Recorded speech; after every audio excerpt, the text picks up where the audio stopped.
Hello, YouTube users. It's Gesture Tech here with you once again, and well, I thought I'd make a bit of a quick introduction video to a possible video series I think I'm going to start.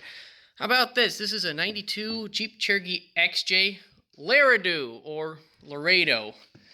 Anyways, so this right here is a bit of a project I picked up for 500 bucks. In the shorthand of it, I got it from a friend. He got it from his aunt for free. It had been sitting for 10 years. Me and him, we got it running and stuff, and he drove it for a while. He drove it as his winter beater to keep his really nice Ranger off the road in the winter, and also this thing's just better in the winter. And, well, then he's becoming a truck driver. He doesn't really need it anymore, so he's sold it on to me. And since I helped him do a lot of the work on it, we kind of came to an agreement, before he sold it, on a price, actually. He said if he did sell it.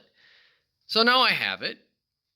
And it needs some things, but nothing really mechanical. That's the amazing part. The only car I ever bought that actually just runs and drives good.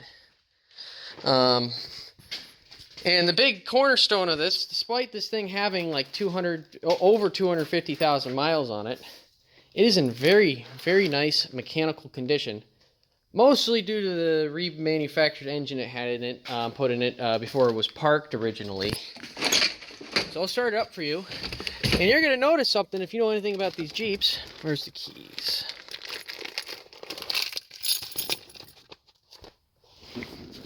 Oh, they're right here. I was sitting on them. Oh, that's the wrong key. This is the key.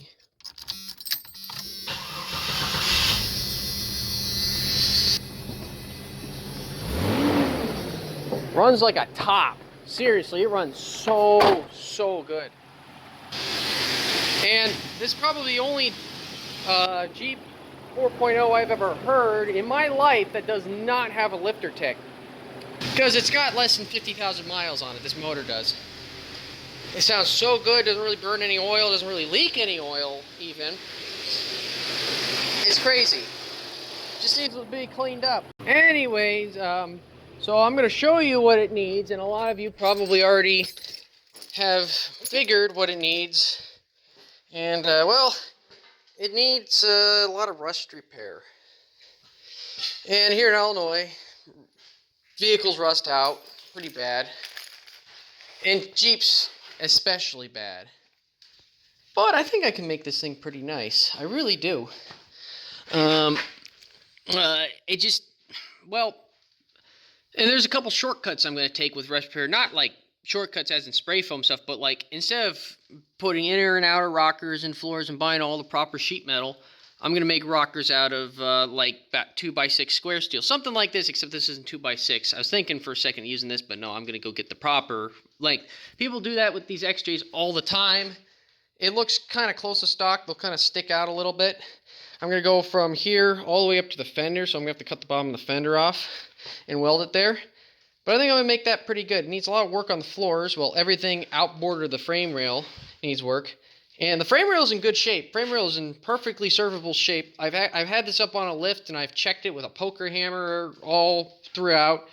And there's only one sort of suspect spot in it, and it's a common on these where the filler neck goes through the rail.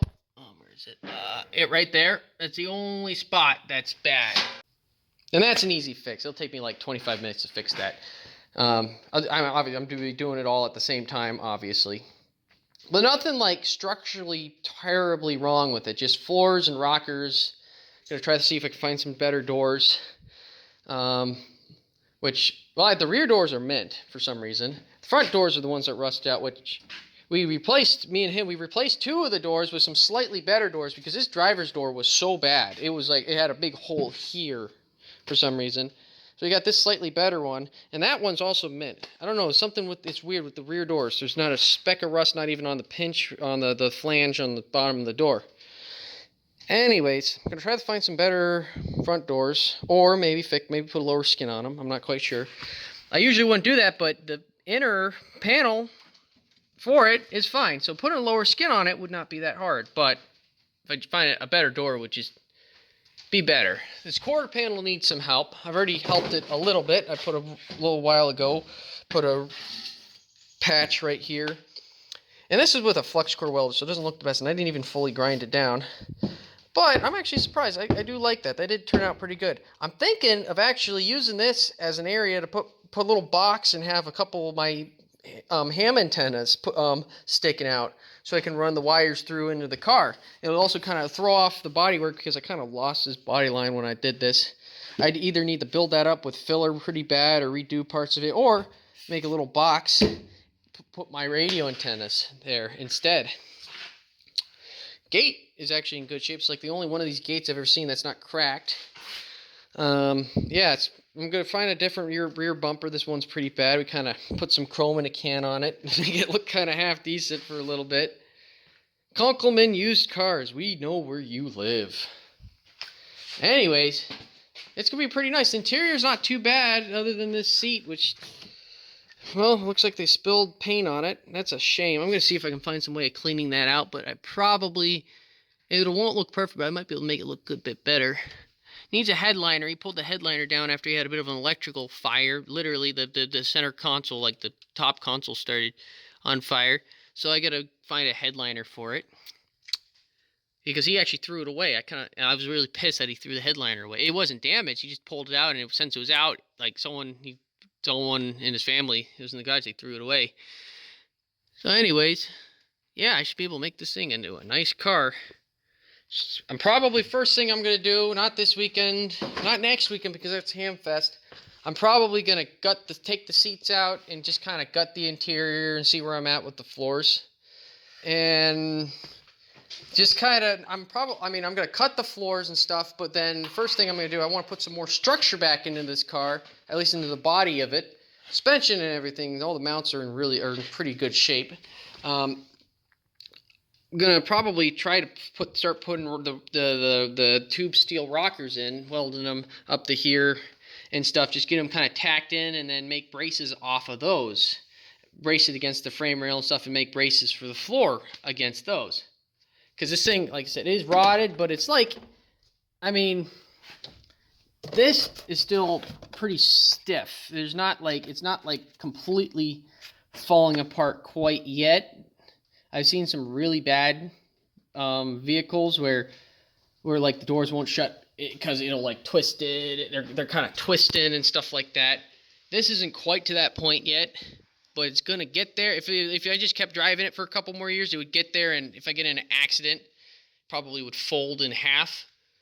So I'm gonna try to make this structurally sound, a little safer. I mean, these things weren't that safe even from the factory.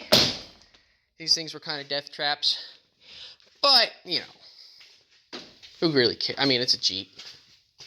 It's a Jeep. It's just Jeeps in general. Jeeps are just death traps in general. I mean, that Jeep right there is probably even more of a death trap than this one, I'll be honest. Because that one is way more likely to roll over. So anyways, I think I could probably make this thing pretty nice. Just, I need to find some time. Hopefully I can get this thing at least on the road before the winter. Probably not painted till the spring, but maybe I will paint it, bring it in the garage this winter and paint it. So yeah. Yeah, I see it's rotting out around the door handle. Whew.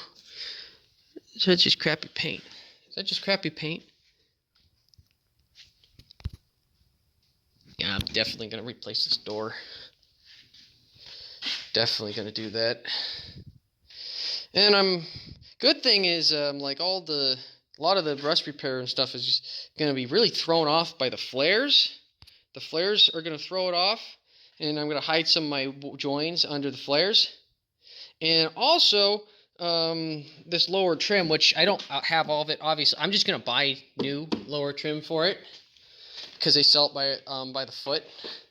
You can buy something. I can buy something very similar by the foot on eBay, and that's what I'll do, and I'll just put that under. Most people just don't even bother with that, but I kind of like it. I do like how it looks. I really like the original kind of styling of this car, which I know the American racing wheels aren't original, but it's got a really good style. I like the right amount of chrome, right amount of like I see some of these with chrome bumpers, and I think it looks terrible. I like having the chrome grille and stuff.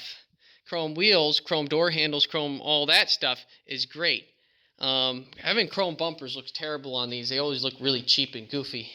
But having it painted silver, it's metallic silver, looks really good. So that's probably how I'm going to be doing it. I mean, goddamn, all the lights work in this. AC doesn't. Well, AC does kind of work. It's R12 system, so it needs to get charged, or more likely converted to 134A, because R12 is expensive. Though I do know someone who would probably give me some. My next door neighbor, he actually has like a couple gallons of R12. It's crazy, but from the 90s he used to have it. He hasn't used it in years. But dumb me, I told him how much it's worth, and he's like, oh, okay. Maybe he sold it right now, I don't know. No, he probably still has it. Whatever, though. Hopefully I can get this car put together, get this thing all good to go. Yeah.